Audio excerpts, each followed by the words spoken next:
Today is Wednesday, week 2 of Lent. The readings today focus on the impact of performing service work in our lives.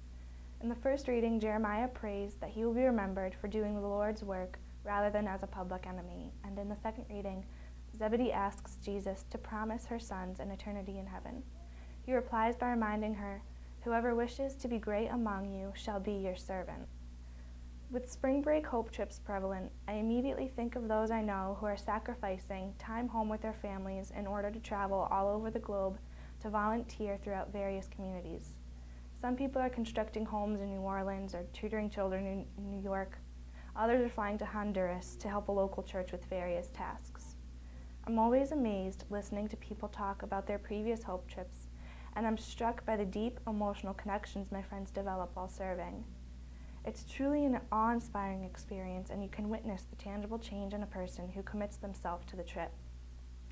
When actually partaking in a hope trip or during the school week, going to my brother's keeper and volunteering for a while, it is easier to feel the effects of work. There are concrete actions you are performing that help you to feel and know you are doing a service that transcends your daily routine. How can we transcribe this into our regular lives, though? One of my very close friends, who is a Hope leader this year, was talking to me recently about how she can't wait to leave for New Orleans and to throw herself back into the service work again. And I love hearing her talk about it because she's so immensely passionate for what she does there, but it makes me think, what can one do on a day-to-day basis that can extend those emotions created by their service work? I don't think enough importance is placed on the value of developing open pathways for relationships with other people.